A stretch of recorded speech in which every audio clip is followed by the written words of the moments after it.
buenas tardes.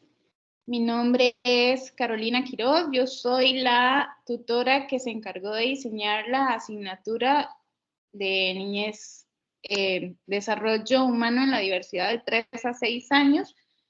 Por el momento vamos a ir viendo como los diferentes aspectos relacionados con los primeros capítulos. Vuelvo y les repito, tengo algunos problemas, no puedo ver la presentación y el Teams al mismo tiempo, entonces si tienen dudas, de verdad, encarecidamente, necesito que abran el micrófono, que me interrumpan, que me digan, porque la idea es que ustedes se vayan de aquí con información útil y no solo conmigo hablando y hablando y hablando y sin necesariamente entender lo que les estoy diciendo. ¿Estamos de acuerdo? Sí, todo bien. Perfecto, entonces empezamos. ¿Vieron ahí el cambio en la diapositiva? Sí. Ok. Muy bien, chicas. Lo primero que necesitamos abordar y entender es el concepto de desarrollo humano. Tenemos que entender que cuando buscamos en Internet desarrollo humano nos vamos a encontrar con dos definiciones. Primero, una definición más hacia el área administrativa sobre cómo se ha desarrollado el humano en la industria y demás, pero también hacia el área más psicológica, lo que hace referencia al concepto, al estudio, científico de todos estos procesos sistemáticos de cambio y de estabilidad que tenemos las personas desde el momento en el que somos concebidas hasta el momento en el que morimos. En este estudio particular, entonces, lo que buscamos es descubrir la forma en la que vamos cambiando a través de los años. Se evalúan en este sentido todas las áreas de la vida.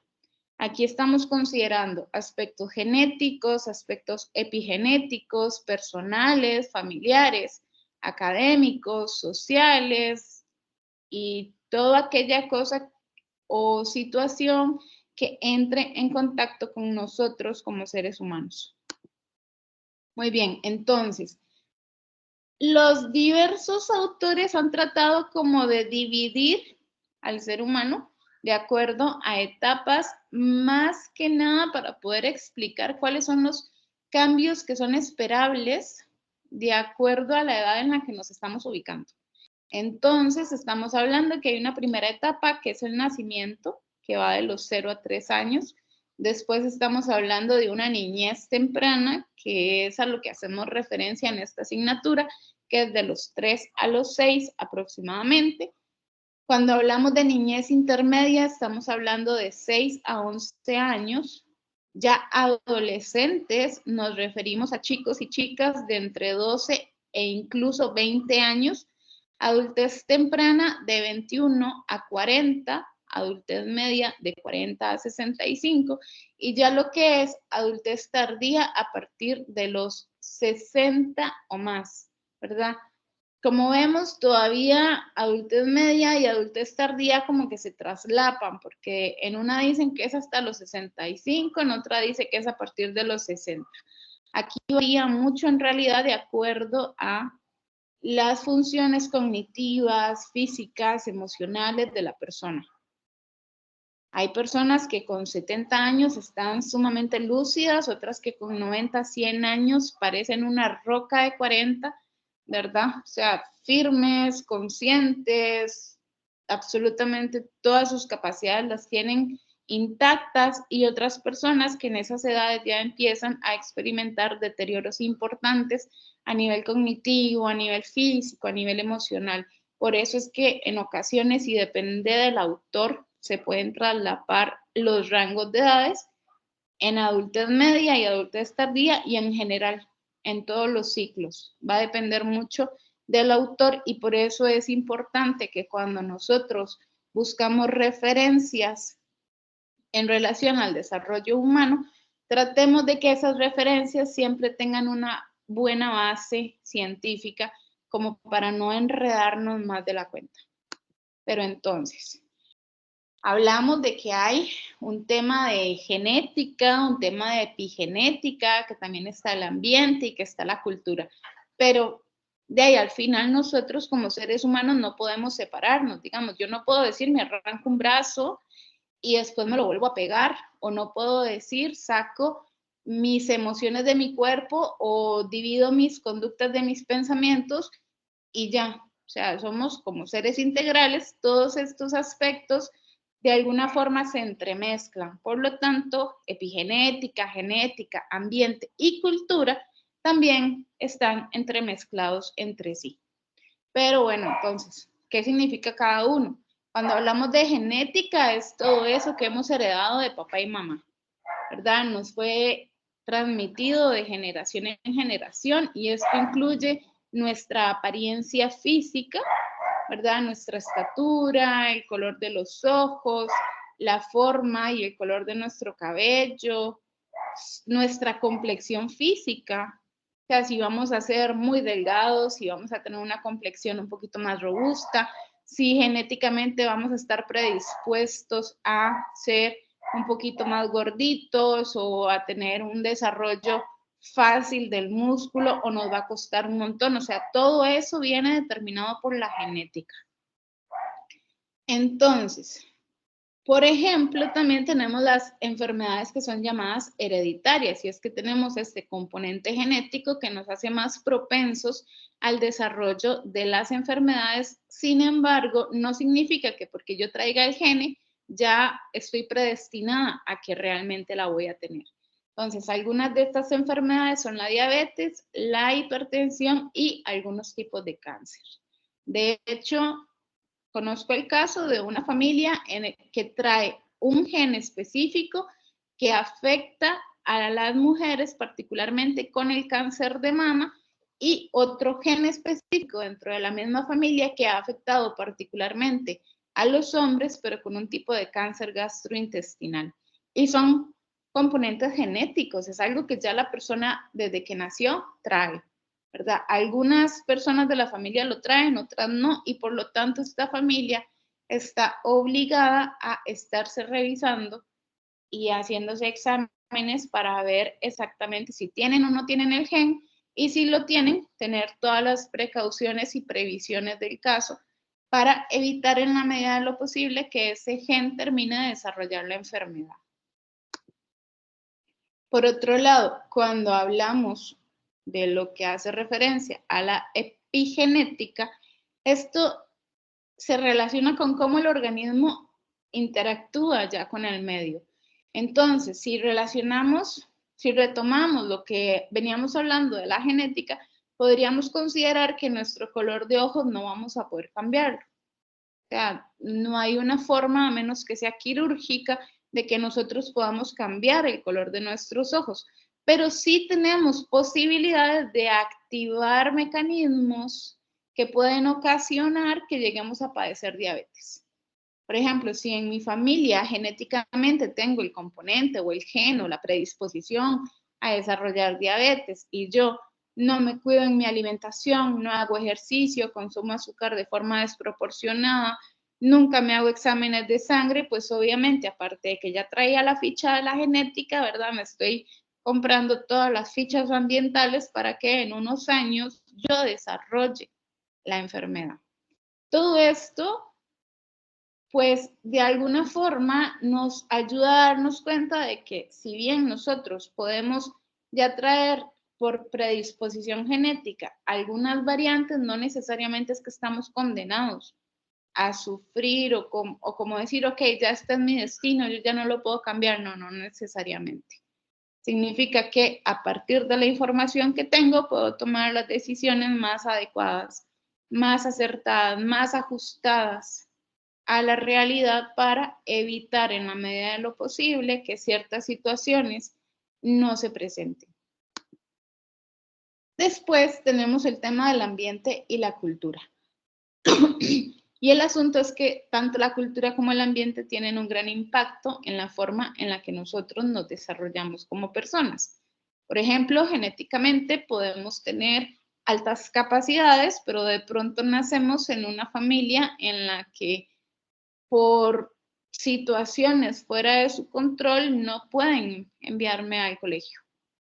Y aunque yo tenga altas capacidades, si no entreno mis capacidades y no adquiero el conocimiento, difícilmente yo pueda explotar todo el potencial de estas altas capacidades, ¿verdad?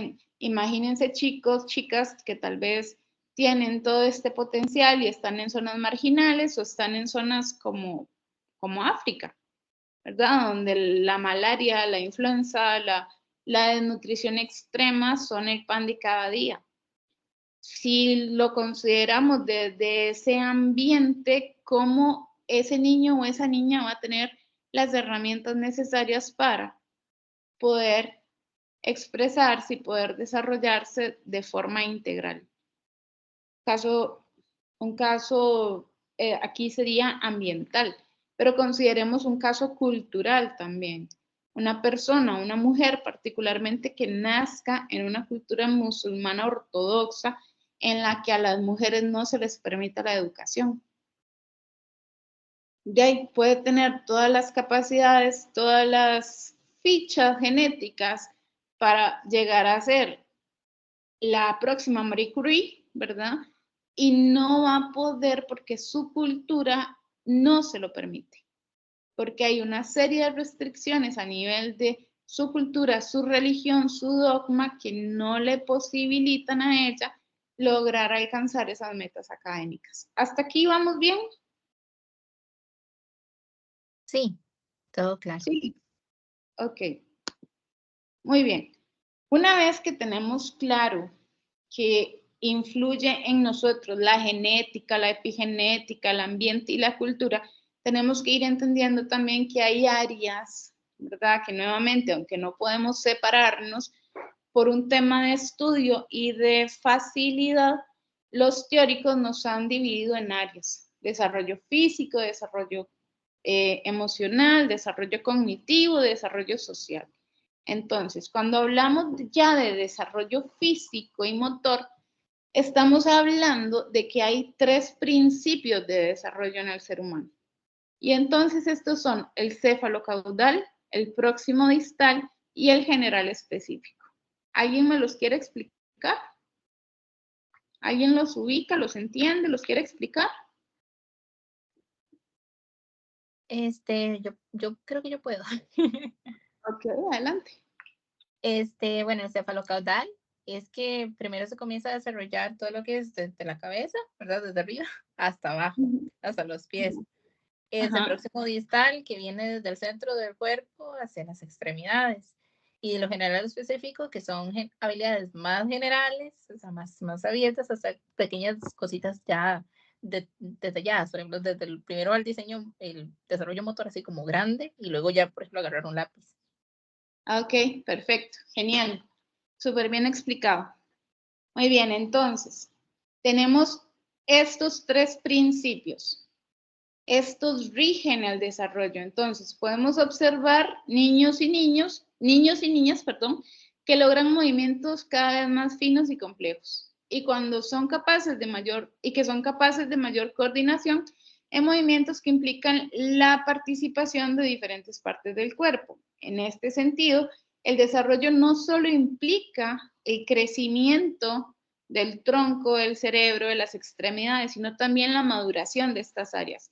Yo no sé si han prestado atención la forma en la que niños muy pequeños corren, que corren de forma como muy torpe, que uno de pronto se asuste y dice en cualquier momento se va a ir de jupa y se va a romper la cabeza, ¿verdad? Es una forma, un movimiento muy, muy torpe, pero que conforme van avanzando uno más bien dice qué agilidad, ¿verdad? Se trepa al árbol, se tira del árbol, se cayó y uno dice, ¿cómo no se quebró tirándose de esa altura?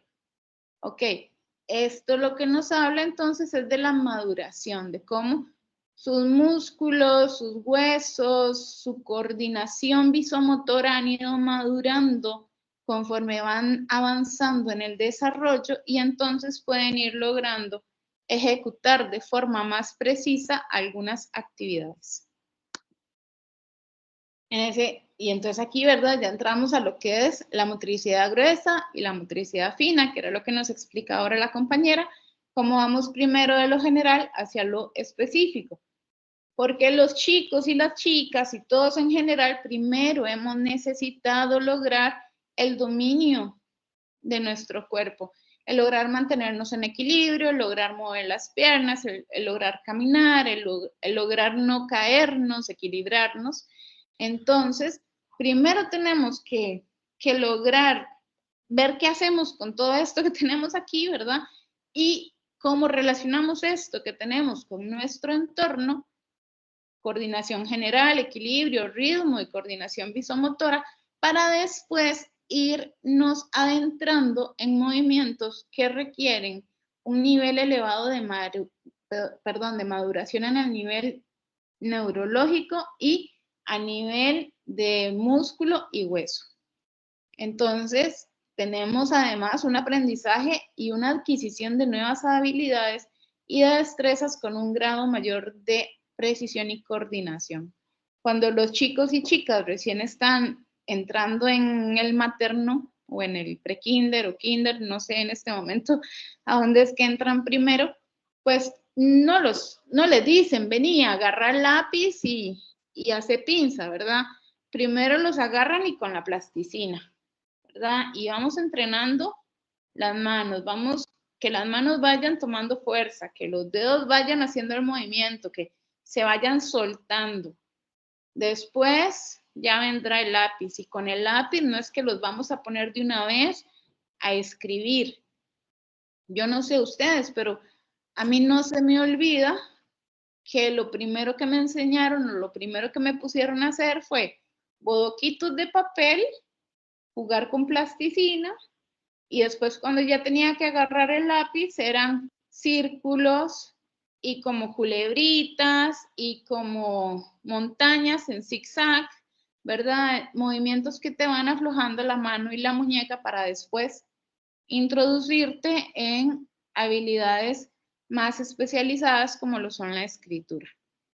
Ahora, en eso estamos hablando de niños, pero imagínense un estudiante de medicina. Toda la precisión que debe de tener a nivel de motora fina para poder realizar una sutura.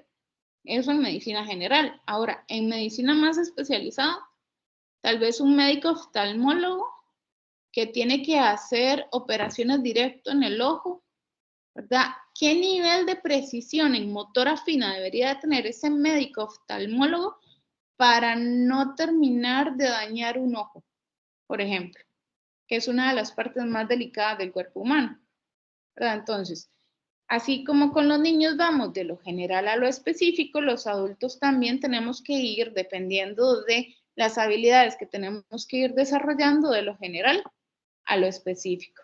Que la motora fina nunca termina de ajustarse. De hecho, también entre menos la usamos, más se atrofia. Yo no sé si a ustedes les pasa, pero ahora en el mundo de las nuevas tecnologías, que básicamente todo es a través de la computadora, todo es a través de teclear en un dispositivo móvil, no sé si después les cuesta agarrar un lápiz y escribir y que la letra les salga razonablemente legible. ¿Les pasa o no les pasa?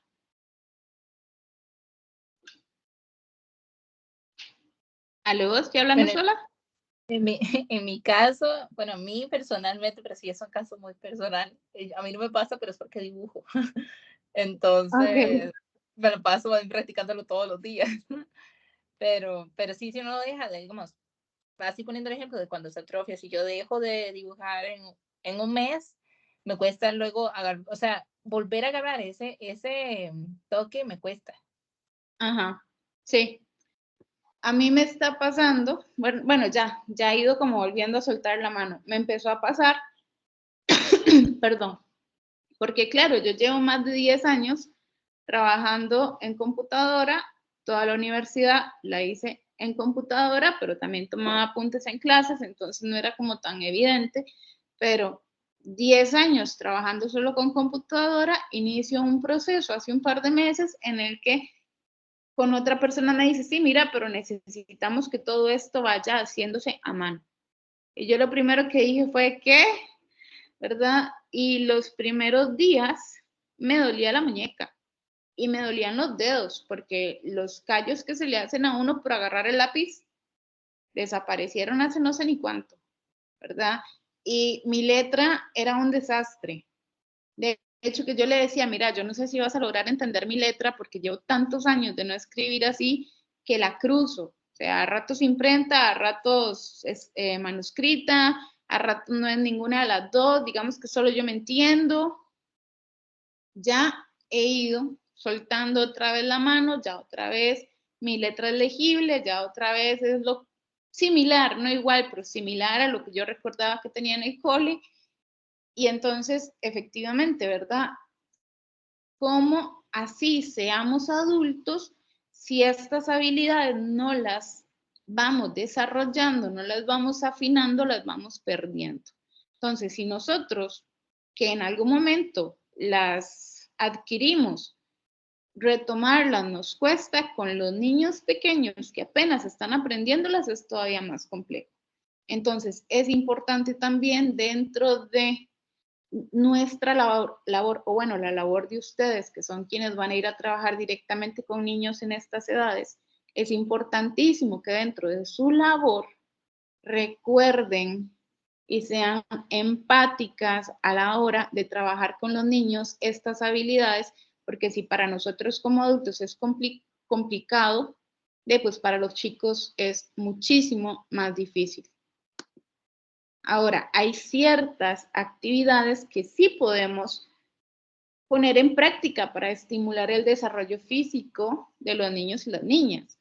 Y ok, entonces, entre los 3 y 4 años necesitamos estimularlos a correr, a saltar, a trepar. Si se dan cuenta, son habilidades mucho de motora gruesa. Entre los 4 y 5 años les enseñamos a saltar con los pies juntos. Ya ahí se necesita coordinación entre mi cuerpo y todo mi sistema nervioso. Aquí un pie y después el otro. Bueno, ya ahí también hay influencia visomotora. Que salten la cuerda, equilibrio otra vez. Caminar sobre una línea, equilibrio. Llevar un vaso lleno de agua, equilibrio, visomotor, conciencia del espacio en el que estoy. Lanzar y volver a tomar una pelota, otra vez motora gruesa, ¿verdad? Porque es el agarre. Entre los 5 y 6 años necesitamos enseñarles a saltar lo más alto posible, también para ejercitar músculos, a saltar tomando impulso, a correr una larga distancia, a que puedan caminar guardando el equilibrio, ¿verdad? Que no pierdan el equilibrio sobre una viga que está en el suelo. ¿Por qué no sobre una viga alta? Porque, bueno, todavía están en el proceso de lograr equilibrar su cuerpo, sus extremidades, su centro, y bueno, sobre una viga alta es peligroso claramente. Y finalmente podemos ponerlos a bailar siguiendo el ritmo. Entonces aquí no solo hay una coordinación visomotora, sino también del oído, del equilibrio que nos da el oído y del poder aprender a través de la música cómo se conecta el movimiento con ella. Siguiendo sobre el tema del desarrollo físico, tenemos un tema que es el perceptivo. Esto depende 100% del funcionamiento de los sentidos, de la vista, del oído, del gusto, del olfato y del tacto. Y durante la edad preescolar tenemos que entender que se produce un desarrollo y perfeccionamiento de la agudeza óptica y auditiva. Recordemos que cuando los bebés nacen, no ven. O sea, tenemos que estar muy cerca de ellos para que vean. Su oído es lo que viene como más desarrollado, pero aún así, en el vientre materno, el ambiente acuoso tampoco permitía que los ruidos traspasaran por completo. Entonces, todos estos órganos, especialmente el ojo y el oído, están todavía en desarrollo a esta edad. En los niños y niñas preescolares, la forma es uno de los factores del conocimiento que les permite discernir también materiales tangibles. Si se les presentan formas geométricas, van a intentar encontrarle sentido dándole un nombre. Por ejemplo, el círculo es una pelota, ¿verdad?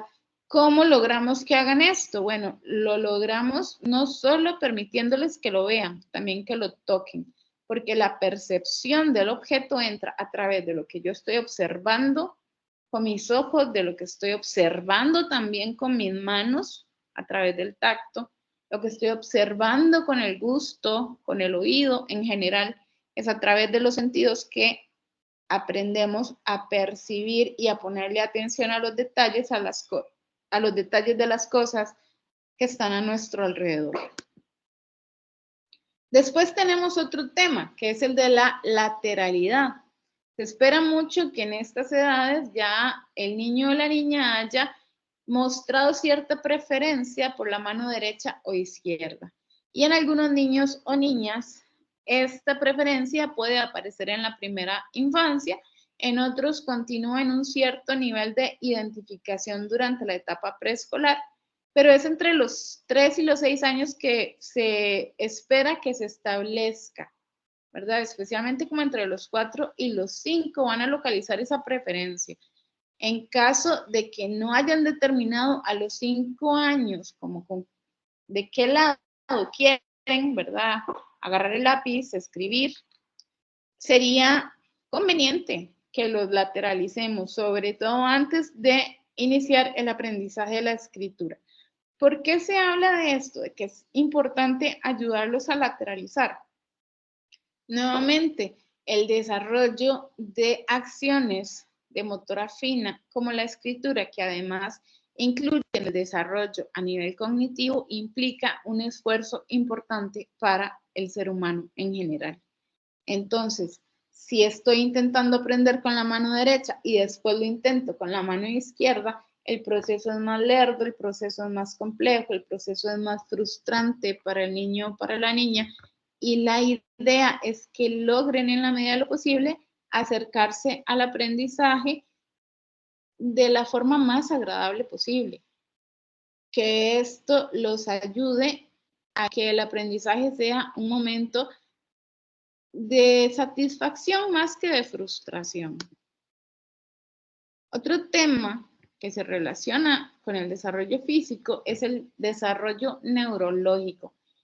Tenemos que entender que este inicia con el comienzo de la vida, o sea, de la concepción, ya se está empezando a dar todo el mecanismo para que se empiece a desarrollar el cerebro.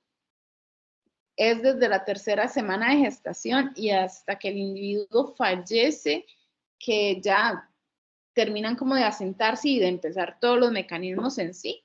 Y esto implica cambios estructurales del sistema neurológico, por lo que antes de que logremos alcanzar una madurez de este sistema, debemos pasar por diversas etapas.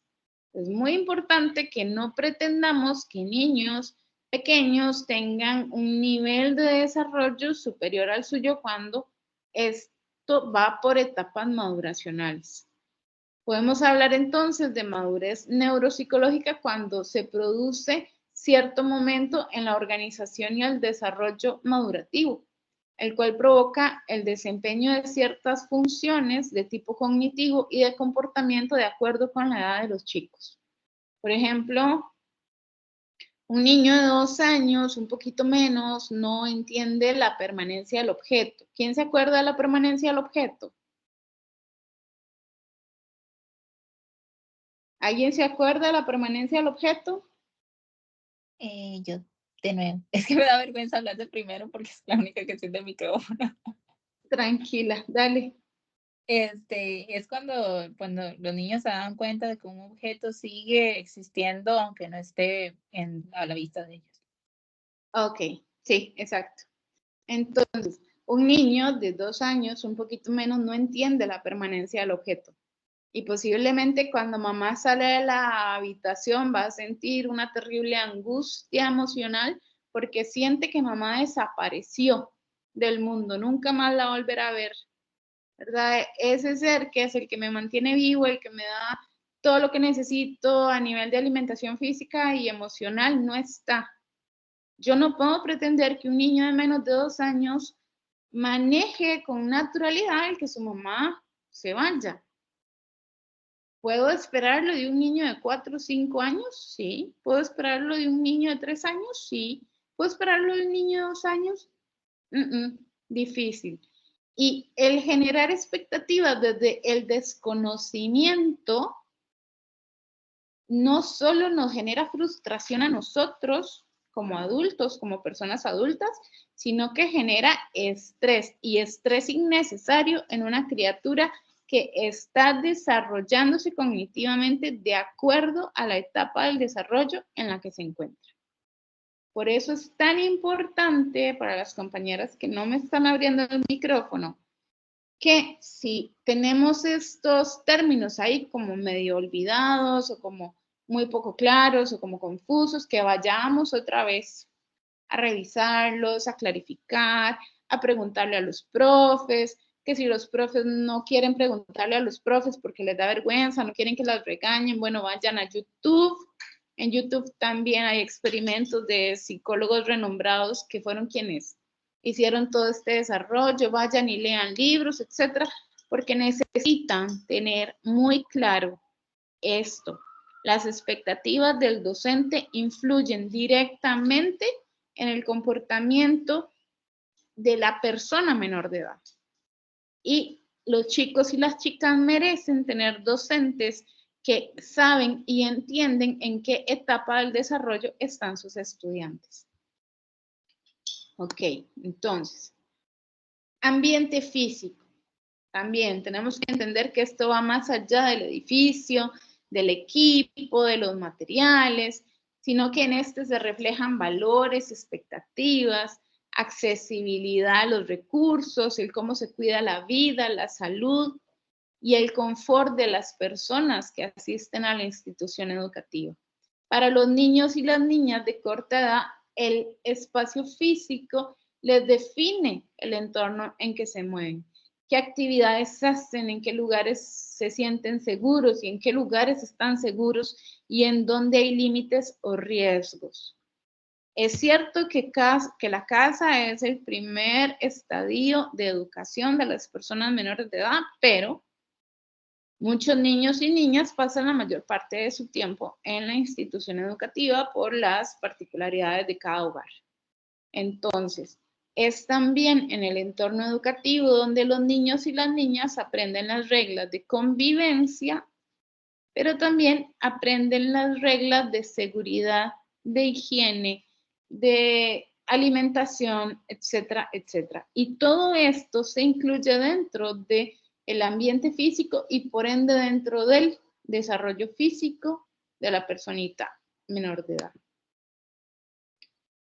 Este ambiente físico refleja el grado de calidez y la claridad de objetivos de quienes lo están organizando como docentes y el cómo se promueve el desarrollo motor grueso y fino, los hábitos y las demás áreas del aprendizaje en las que ustedes tienen que involucrarse con los chicos y las chicas. También hay un tema de aspectos nutricionales. Entender aquí también que muchos de los problemas alimenticios que pueden presentarse posteriormente en la vida inician desde la niñez. Entonces, trastornos de la conducta alimenticia, desnutrición o problemas de ese tipo pueden tener su génesis en estos primeros años de vida. Entonces, para que evitemos riesgos y que la hora de la comida no se convierta en un verdadero campo de batalla, hay prácticas que se recomienda que se lleven a cabo durante la primera infancia y los años preescolares. Y aquí es importante que comprendan que no solo le corresponde a ustedes como docentes, no les corresponde solo a ustedes como docentes, digamos, en el comedor estudiantil, sino que les corresponde a ustedes como docentes en el guiar a los padres de familia en estas pautas. Entonces, podemos permitirle a los niños coger los alimentos, por ejemplo, escoger los alimentos.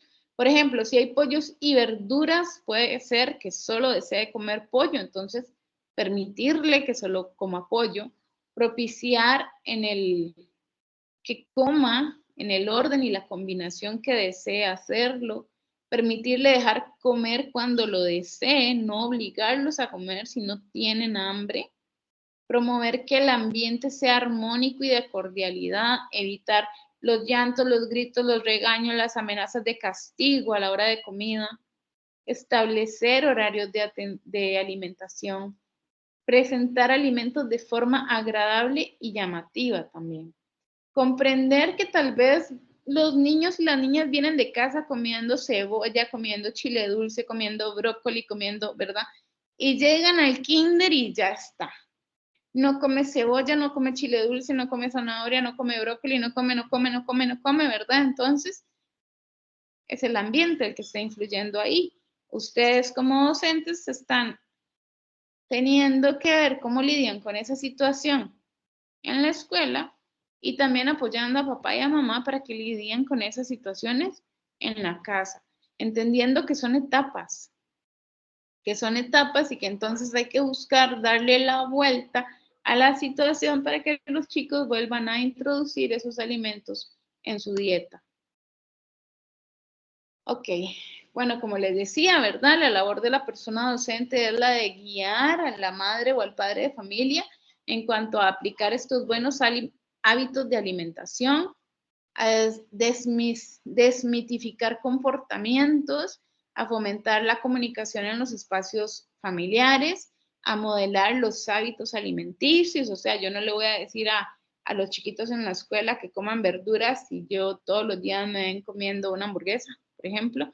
Y no es que comer una hamburguesa esté malo, el asunto es, ok, llevo yo como docente una dieta equilibrada y le permito a mis estudiantes ver que yo también tengo una dieta equilibrada, porque recordemos que los chicos aprenden por modelamiento, o sea, lo que ven lo repiten. ¿Ok? En general, buscar que ellos tengan referentes de una vida saludable, aprovechando, por ejemplo, los espacios de alimentación que pueden presentarse en los horarios escolares. Es importante que entendamos también que a partir de los 2 o 3 años se van consolidando en los niños y las niñas la importancia de las rutinas y de los hábitos. Entonces, si la familia establece rutinas y secuencias de eventos que repite con cierta frecuencia, el niño y la niña van a aprender que existen patrones de respuesta asociados eventualmente a los hábitos. Entonces, si en casa antes de comer todos nos vamos a lavar las manos y es algo que hacemos regularmente, es muy probable que en la escuela antes de comer diga tengo que ir a lavarme las manos. Si en casa no tiene ese hábito puede irse desarrollando y creando en la escuela para que el niño como agente de cambio dentro de su familia lleve esa información y diga, es que en la escuela me tengo que lavar las manos antes de comer y yo quiero hacer lo mismo aquí y vamos a lavarnos las manos antes de comer. En ese sentido, los chicos funcionan como en dos vías.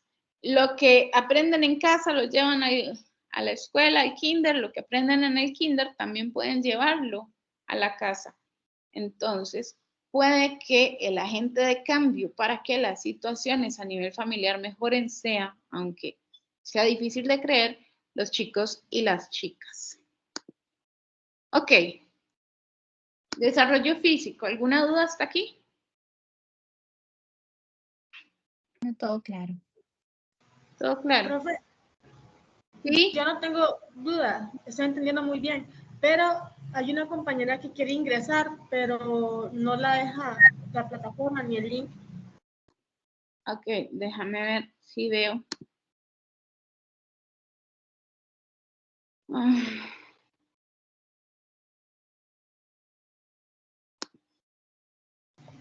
Ya logró ingresar, profe, gracias.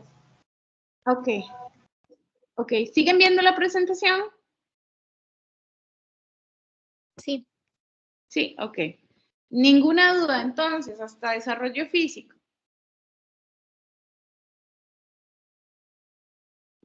Bueno, seguimos. Ok, entonces, ya hablamos todo lo de desarrollo físico, pero antes de entrar en cognitivo, Recuerden que esto no se trata de que yo separo a la persona como en partes, o sea, esto no es una plasticina que yo le quito un pedazo y lo dejo por ahí a un lado, no. Es toda una amalgama, no lo podemos separar, pero por facilidad de los investigadores se explican las áreas por separado. Ok, entonces, desarrollo cognitivo ha sido estudiado fundamentalmente en los últimos 70 años y inicia con los aportes de Piaget, los cuales sirvieron por muchos años como la base del estudio del desarrollo cognitivo inicial.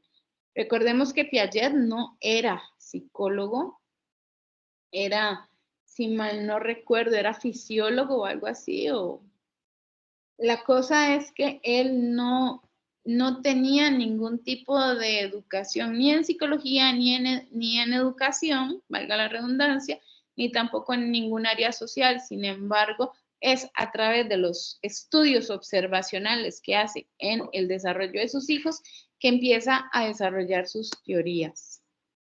Ok, luego de Piaget se descubren los trabajos de Vygotsky, que aunque habían sido desarrollados al inicio del siglo pasado, fueron retomados hasta hace pocas décadas.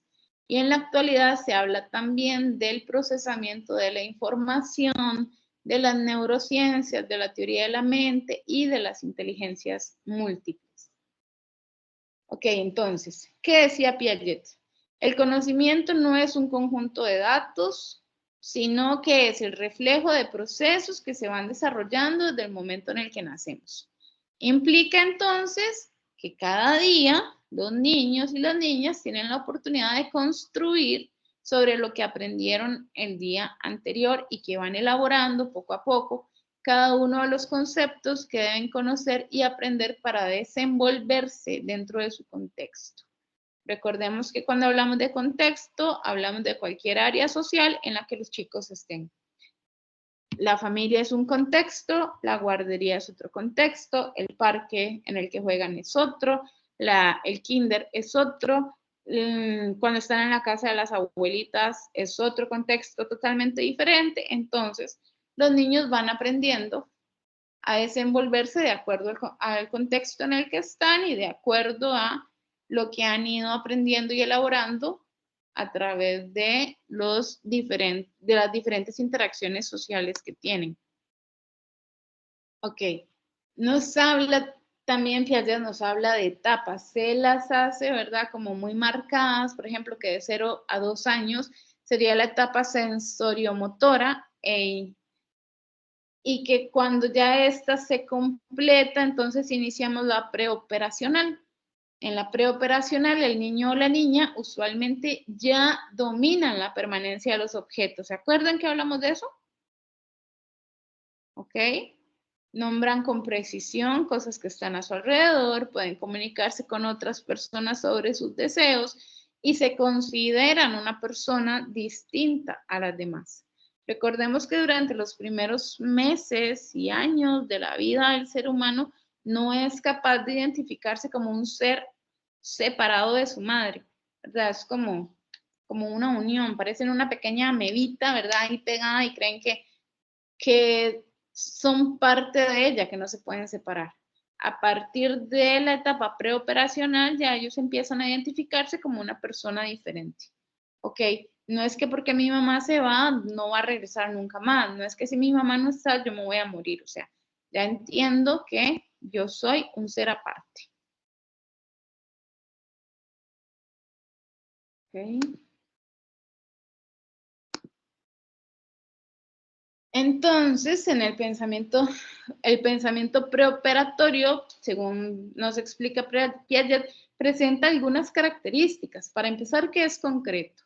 Se centran en objetos que el niño o la niña puede observar por alguno de sus sentidos. Por ejemplo, a nosotros les podemos hablar a los niños de la muerte, pero no van a entender qué es la muerte. La muerte es un concepto abstracto. Yo no puedo agarrar y decir, oiga, vea, esto es la muerte. Esto es la muerte, no, eso no es la muerte, eso es una botella de agua, ¿verdad? Entonces él o ella va a entender que eso es una botella de agua porque la puede ver, porque la puede tocar, porque la puede sentir, pero solo por eso yo no puedo decirle o hablarle sobre la muerte o sobre el amor o sobre la paz o sobre la comunicación, porque son conceptos abstractos y no pueden verlos, ni tocarlos, ni percibirlos con sus sentidos. Ok, entonces también desarrollan en este punto la capacidad de representación o la capacidad representacional.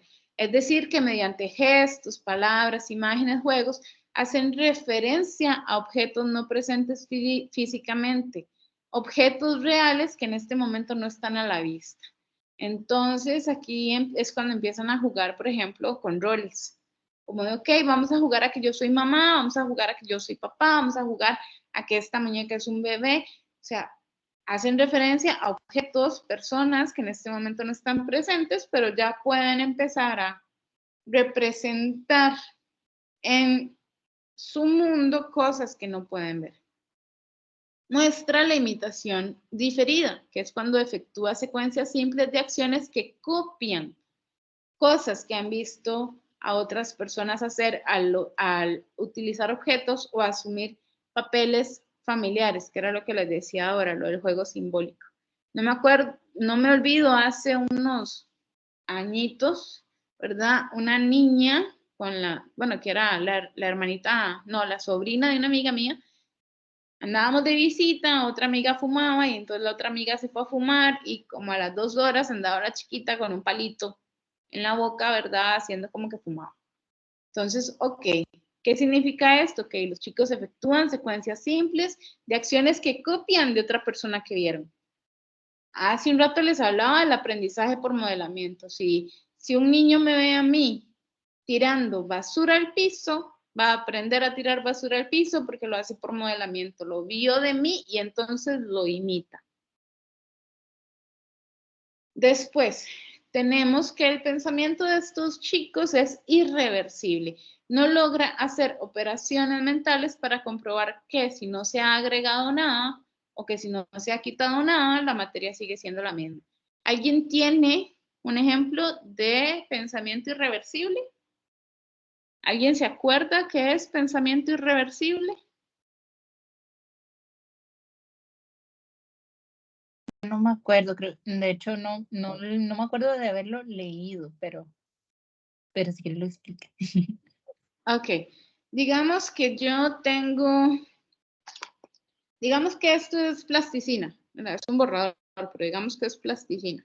Y entonces yo tengo dos iguales, ¿verdad? Esta la dejo así y la de la par la convierto en una bolita.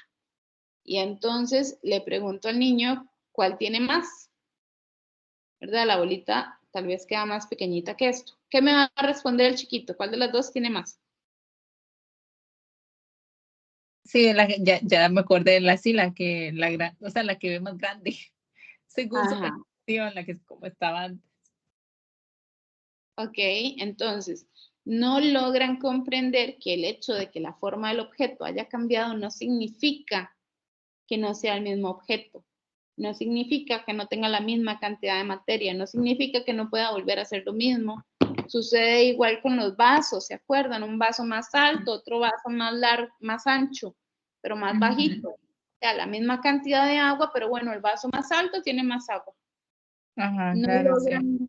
no logran entender, ¿verdad? Que el agua que está en el vaso más ancho, yo puedo pasarla a un vaso igual al que es largo y que va a ser la misma cantidad. No lo entienden. O como No, eso de una manzana, que si se parte ya no es la misma manzana. Entonces, por eso a veces se pelean tanto cuando que querían algo de una manera y lloran y gritan porque ya no es lo mismo que era antes. Exactamente. Entonces, a esto es a lo que Piaget se refiere con pensamiento irreversible. Ellos no logran entender que el hecho de que su forma cambie no significa necesariamente que sea, que no, o sea, no significa que no sea lo mismo, simple y sencillamente su forma es distinta. Dominan la percepción, o sea, sí, ya la dominan, pero se les dificulta el concepto de conservación. Entonces, ok, nuevamente, ¿verdad? El borrador. La conservación se refiere a que la materia, a pesar de cambio perceptual, se puede mantener igual, ok.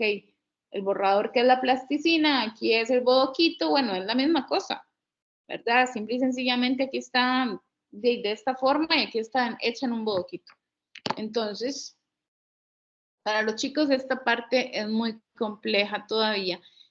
Como adultos a veces nos frustramos y nos desesperamos y decimos, pero ¿por qué está llorando si solo partí la manzana y sigue siendo una manzana? ¿Cierto?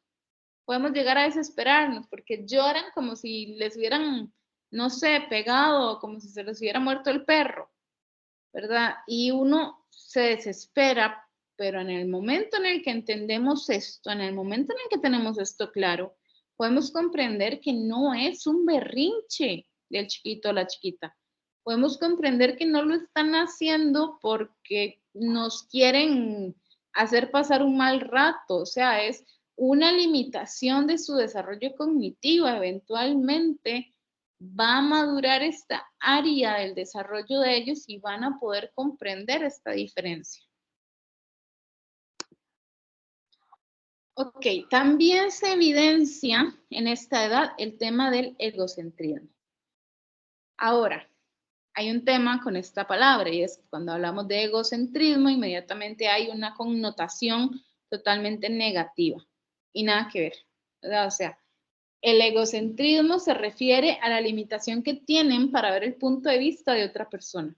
Pueden estar ellos jugando con este borrador, están felices jugando con el borrador, a la par hay un chiquito que se acaba de caer, que se golpeó, que se raspó las rodillas y está llorando y está sufriendo, y ellos no logran comprender, no logran empatizar y entender que el chiquito de la par está llorando porque le duele la rodilla. No lo entienden porque ellos están felices, su emoción es la felicidad porque están jugando con el borrador. Entonces, no es que sean egoístas, no es que no sean empáticos, no es que no les importe, es que no logran hacer esa división entre lo que yo estoy sintiendo no es necesariamente lo mismo que la otra persona está sintiendo, porque mi realidad no es la misma que la realidad del chiquito que se cayó y se raspó las rodillas. Ok, entonces tienen esa limitación para ver el punto de vista de la otra persona. Es muy difícil para ellos ponerse en el lugar del otro. Y esto se debe a que aún no se ha logrado este desarrollo cognitivo que se lo permite. No es una manifestación de egoísmo de índole social como los adultos en ocasiones piensan, ¿verdad? Es un asunto de maduración. Nuevamente, en tanto tengamos este tipo de temas claros, nuestros niveles de frustración para con los niños disminuyen de forma radical y eso nos permite acompañar y validar las emociones de cada uno y cada una de ellas. Importantísimo para el desarrollo social y afectivo de las personas en general, pero especialmente de los niños y niñas en desarrollo.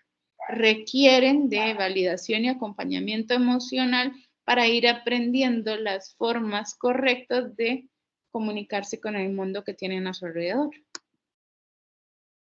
Ok, también en esta etapa sucede el tema del animismo. El niño o la niña le asigna vida a objetos que son inertes. Por ejemplo, que cuando éramos chiquitos, ¿verdad? Le poníamos 2 ojitos y una sonrisa al sol. O poníamos a la luna durmiendo. O dicen es que me va siguiendo. O la silla me botó, ¿verdad? Lloran. ¿Y por qué estás llorando? Es que la silla me botó, porque se resbaló y se cayó, pero la silla tiene la culpa, ¿verdad? Porque ellos consideran que estos objetos tienen vida y que de alguna forma son responsables de las situaciones que ellos están experimentando en ese momento. También experimentan el artificialismo. Creen que todo ha sido producido por el hombre. Hombre, ser humano, ¿verdad? Y esto incluye a la naturaleza.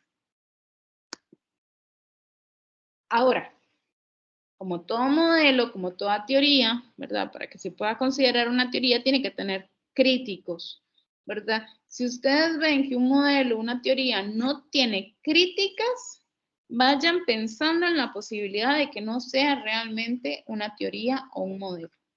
Porque para que algo sea científico necesita ser argumentado, investigado, contradicho una y mil veces por medio de experimentos, por medio de contrastaciones, para poder asegurarnos de que realmente tiene algún tipo de grado de validez científica.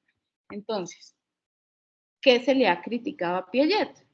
¿Okay? Se le critica que los cambios no son tan cualitativos, no es que de los 0 a los 2 años, ¡pum!, sensoriomotor, y a los 2 años y un día ya estamos en preoperacional, eso no sucede, ¿verdad? Es un cambio paulatino y no lo vemos tan marcadamente como hoy tengo el pelo por media espalda y mañana voy y me lo corto y lo tengo ahora aquí por los hombros. No se ve así el cambio de una etapa a otra. Ahora esto, ¿verdad? Las etapas no son tan marcadas como él las propone, ¿verdad? El pelo a media espalda y después aquí el tijeretazo. Algunas tareas con ayuda adulta puede que se realicen antes de lo que él propone. Y que la teoría no considera con suficiente relevancia el factor de la cultura, ¿verdad? ¿Ok?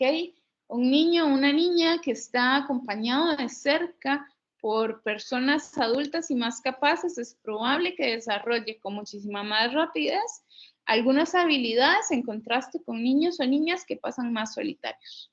De hecho, hay un estudio muy viejo sobre la influencia, de la cultura de la sociedad y en general del ser humano sobre los bebés recién nacidos.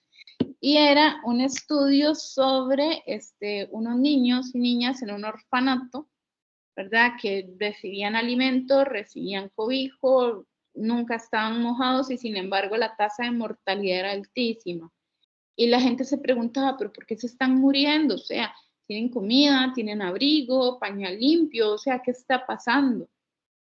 En el estudio lo que se corrobora es que los niños tenían de poco a nulo contacto con otros seres humanos, porque estaban en un orfanato donde eran una cantidad impresionante de bebés con una cantidad muy pequeña de personas cuidadoras. ¿Qué sacamos de esto? Ok, que el factor cultura, que el factor social, que la conexión humana influyen directamente en cómo se desarrolla la persona menor de edad. Ahora tenemos por otro lado a Vygotsky. Vygotsky propone y pone en relieve las relaciones del individuo con la sociedad. O sea, ya él no se centra tanto en lo genético, sino que él dice, ok, el individuo, el otro, el que está ahí acompañándome, también influye, la sociedad en general influye en cómo el niño o la niña aprende. Por medio de las actividades sociales va logrando incorporar herramientas como el lenguaje, los sistemas de conteo, la escritura, el arte y otras invenciones sociales. Entonces, como ven, ¿verdad? Vygotsky, en lugar de irse como volcarse completamente hacia adentro, vuelve la vista afuera y dice, ok, tiene que haber algo más, no puede ser que nosotros simple y sencillamente, como por arte de magia, nuestro mecanismo haga todo y que a nuestro alrededor nadie influya, porque finalmente somos seres sociales. O sea, como en el estudio de los bebés huérfanos, morían porque no tenían contacto con otros seres humanos. Entonces, para Vygotsky, las herramientas que utilizan las niñas y los niños para interpretar su mundo son de dos tipos, las que son técnicas y las que son psicológicas. Las primeras les permiten dominar el ambiente. Incluyen estos elementos como papel, lápiz, las máquinas, las computadoras, otros instrumentos tecnológicos, ¿verdad? El borrador, la tiza, la pizarra, etcétera. Y las segundas le permiten controlar el pensamiento y la conducta. E incorporan los sistemas lógicos, las convenciones sociales, los dibujos, los mapas, lo que es socialmente aceptado, lo que me va a hacer castigado si emito la conducta, lo que me va a hacer premiado cuando emite la conducta, etc. Entonces, Vygotsky criticaba a Piaget, pues él primero, o sea, Piaget consideraba que los adultos, Vygotsky criticaba a Piaget porque Vygotsky consideraba que los adultos debían mediar y enseñar al niño o la niña porque ellos por sí solos no podían construir todos los conocimientos que requerían. Para Vygotsky, lo importante era impulsar a los niños y a las niñas a aprender bajo la premisa de la zona de desarrollo próximo. Con un docente que ejerce un papel de instructor mediador, el educando puede avanzar en su aprendizaje. Ok, aquí es también, ¿verdad?, donde muchas veces se trabaja en psicoterapia con mamá y papá y uno les dice, si su hijo ya puede amarrarse los cordones, no le amarre usted los cordones. ¿Qué es que se está haciendo tarde? ¿Qué es que vea que me voy a atrasar? No le amarre los cordones. Medie en el aprendizaje para que su hijo lo haga, para que su hijo o su hija se sienta en la capacidad de hacerlo. Porque como mediadores apoyamos en la adquisición del aprendizaje, pero si hacemos las cosas por los chicos, pudiendo hacerlo ellos, les estamos impidiendo el desarrollar las capacidades o las estamos retrasando. Yendo incluso un poco más allá, estamos violentando el derecho de los niños a la autonomía, al sentirse capaces de alcanzar sus objetivos. Cuando como padres o como docentes o como adultos en general hacemos por las personas menores de edad lo que ellas pueden hacer por sí mismas, el mensaje que les estamos dando es que no son lo suficientemente inteligentes, hábiles, pudientes, que no tienen la capacidad cognitiva o emocional o física para hacer las cosas y que por lo tanto son un fracaso. Ese es, o podría eventualmente ser el mensaje que le estemos dando a los chicos cuando hacemos las cosas por ellos, pudiendo hacerlos ellos mismos, y por lo tanto se podría considerar un tipo de violencia. En relación a ese comentario, ¿qué opinan ustedes? Que estoy muy de acuerdo y que lo es muy difícil. Y es que, Dios, se lo digo como cuando yo cuido a mi sobrinito, que tiene 2 años y medio, ¿verdad? Entonces Ajá. yo te estaba incitando a que coma solo, a que agarre las cosas solo, y verdad, y ya lo está haciendo. Pero me frustra mucho, mucho cuando yo sé que él puede, porque ya lo he visto, y yo sí le hablo y le digo, pero agarra la cuchara, eso lo hace. Que de repente, por ejemplo, llegue la mamá y entonces que le empieza a dar de la manita, le empieza a dar así, y yo así de, ¡ah! Lo vas a retrasar, no lo hagas. Pero entonces, sí, o sea, sí se puede, y cuando se lo hace, él se atiene y entonces no lo quiere hacer. Entonces, digamos, si la mamá no está, empieza a comer solo porque está conmigo. Pero si la mamá llega, de repente no quiere. O sea, ya empieza como de, no voy a hacerlo. Ok, ajá. Bueno, ahí en realidad es un caso distinto porque él sabe que es capaz. Él sabe que él puede, ¿verdad? Es diferente a que él queriendo hacerlo, vos se lo impidas. Que, por ejemplo, Ah, él bueno, llegue sí. y quiera coger él solo la comida y que vos le digas, no, no, no, quite, quite porque tengo prisa y se la des vos. O no, no, no, quite, quite porque usted no puede y lo alimentes vos, ¿verdad? Ok, Los chicos, entonces en el caso cuando quiere hacerlo y es por alguna cosa del papá o de la mamá o lo que sea, bueno, cualquier adulto que llegue y lo haga como por prisa o así, ¿verdad? Por impulso de querer o querer ayudar, digamos, y que él quiera hacerlo solo. sí, exacto, es cuando les impedimos, ¿verdad? Cuando ellos muestran autonomía y nosotros se lo impedimos, ¿verdad? Es cierto, a veces es por prisa, ¿verdad? Y habrán momentos en los que está justificado de que uno diga, bueno, por una vez que pase, no lo estoy violentando por una vez que pase, porque es que realmente si no salimos ya, no llegamos a la cita médica por la que he esperado 2 meses, por ejemplo, ¿verdad? Y entonces, sí, vení que te ayudo porque necesitamos llegar y estamos contratiempo. Ahí no hay problema. El problema es si siempre, todo momento, si él o ella quiere y yo le impido sistemáticamente hacerlo por sí mismo, porque para mi comodidad, ¿verdad? Mejor lo hago yo. Porque entonces ahí estoy pensando en mi comodidad, no en la necesidad de él o ella de desarrollar su autonomía y sus capacidades. ¿Quedó claro ahí la diferencia? Sí, súper. Ok. Seguimos. Muy bien. Bueno, aquí era ya inteligencia emocional, no sé.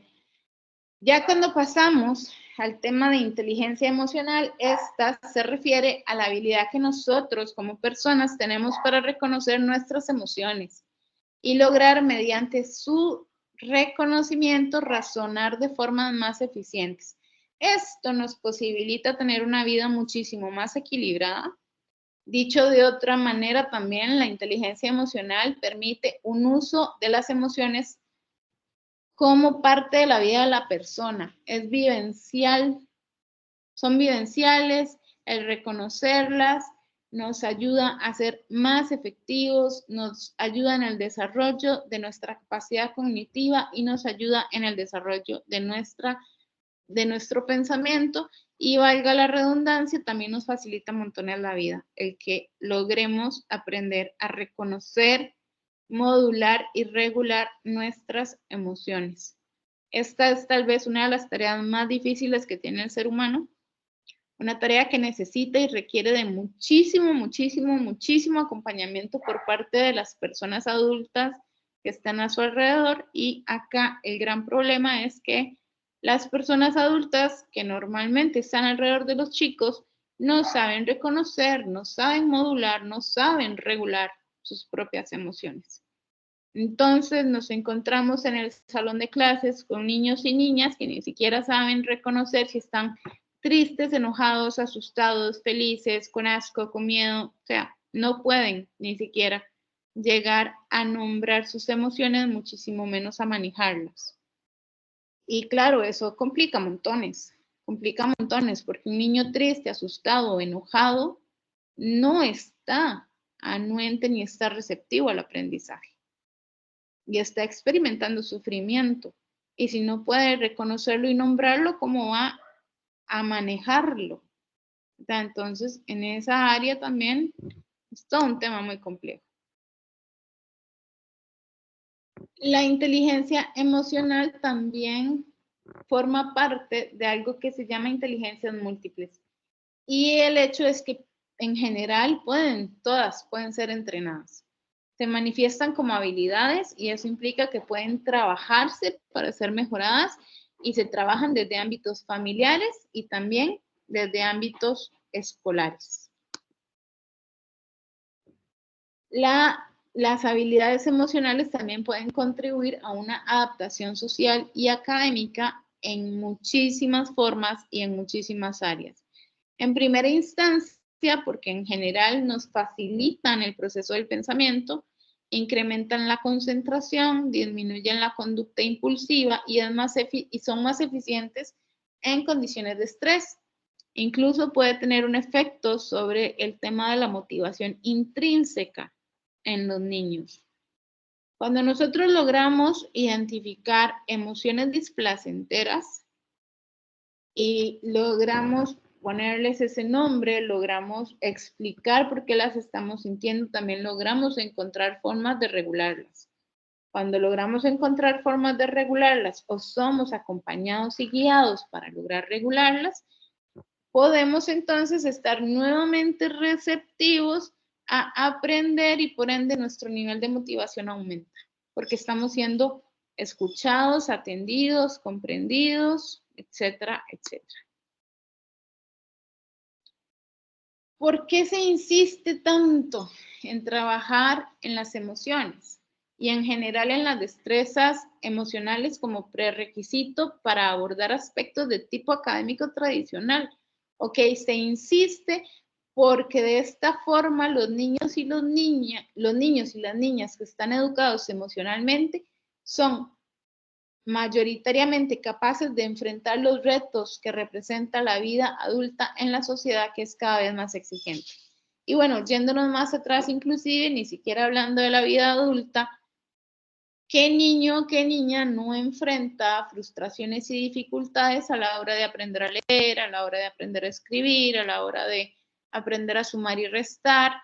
¿Qué niño o niña no va a experimentar tristeza o enfado cuando de pronto saque una mala nota en un examen? Si se entrena desde temprana edad en inteligencia emocional, en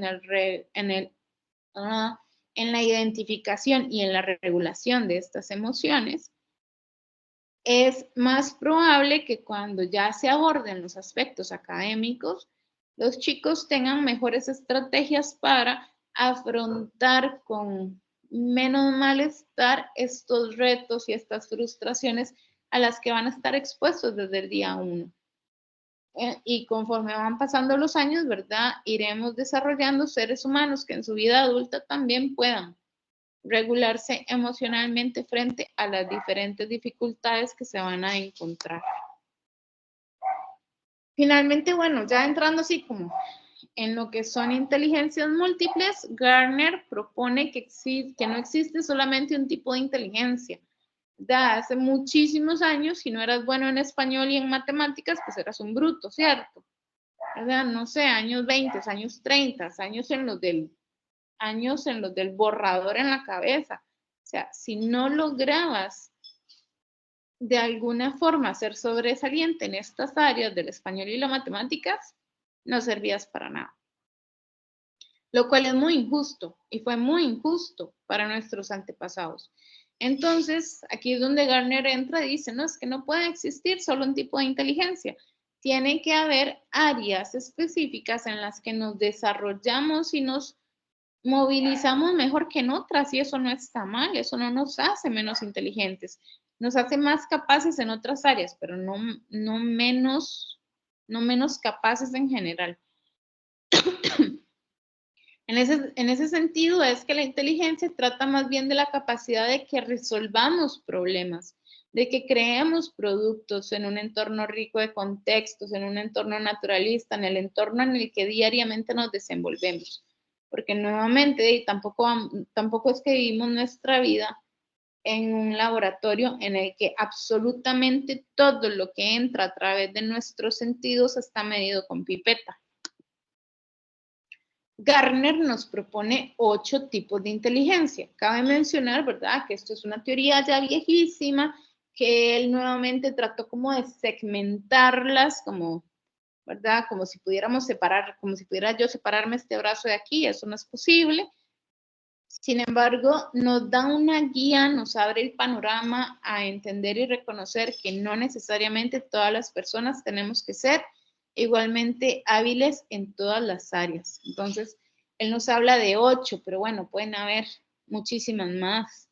Podemos ser más habilidosos en algunas áreas que en otras, y eso no nos hace menos inteligentes en las que no somos tan habilidosos. Él nos habla de la lingüística, de la lógico-matemática, de la espacial, o sea, la capacidad para ubicarnos, dónde está el norte, dónde está el sur, dónde está el este, el oeste. Declaro públicamente que yo esa la perdí cuando las estaban repartiendo, no llegué. Después nos habla de la cinético corporal, que tiene que ver con nuestro movimiento corporal. Estas personas que son súper hábiles en gimnasia, súper hábiles sobre el trampolín o la cuerda floja, los del circo, ok, ellos tienen muy desarrollada el área cinético corporal. El oído musical, ¿verdad? Personas que de pronto con solo escuchar una melodía ya la pueden replicar, entonces se habla de una inteligencia musical. Se nos habla de una inteligencia inter e intrapersonal, ambas total y absolutamente desarrollables. La interpersonal es la capacidad que tengo para relacionarme con otras personas, comúnmente muy asociada a docentes y psicólogos y en general personas del área de las ciencias sociales y de la salud mental. La intrapersonal es ese conocimiento que tengo de mí mismo, de mí misma, de mis emociones, de cómo mis cambios internos influyen en la forma en la que me muevo en el mundo. Y la inteligencia naturalista, o sea, esta capacidad de que hay matita que agarras, matita que haces que nazca, ¿verdad? Matita que no se te muere. Entonces, todo lo relacionado con la naturaleza está por ahí. Ok.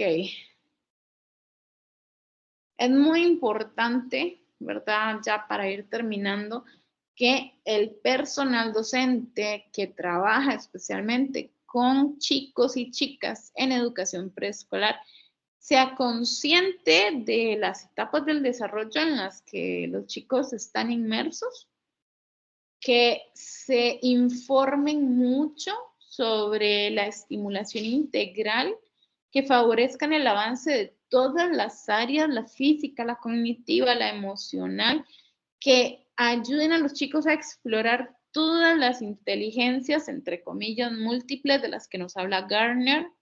O sea, que no los limitemos a ningún área, que los permitamos explorar en efecto por todo lado.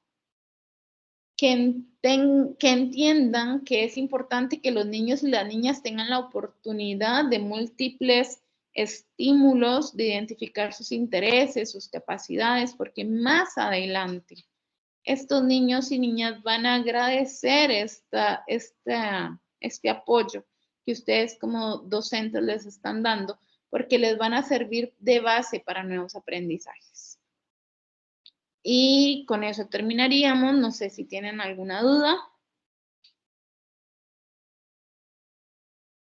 En mi caso no, más bien fue como tuve bastante repaso de las cositas. Ok. ¿Algún comentario?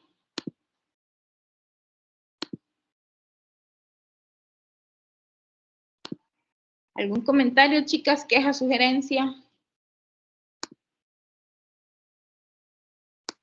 Para mí Buenas todo noches. fue muy explicado. A ver, una a la vez. Karina. Sí, no, para mí no, todo fue como muy explicado. Lo entendí muy bien. Ok, gracias. Después me parece que es su daily.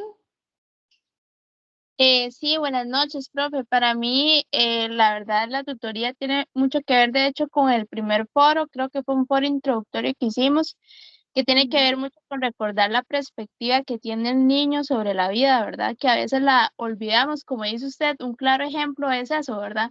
Que a veces uno, para ponerle las medias rápido, para que coma rápido, para salir rápido, para ir a X lugar, se le olvida que el niño está en esa etapa de desarrollo y uno, ¿verdad? También tiene que ser consciente de eso, ¿verdad? De recordar que uno le está dando a ellos los primeros indicios de qué puede hacer, qué no puede hacer, cómo lo puede hacer, ¿verdad? Porque al final uno es ese guía siendo uno, pues, docente o en mi caso que yo soy niñera de una bebé. Entonces, eso es como muy importante también entender eso y una vez más recalcarlo, ¿verdad? Que es el desarrollo de un infante y que hay que tener mucho cuidado con eso también. Exactamente. Y me parece que la última persona que había tratado de hablar era Olga. ¿O era Kiara?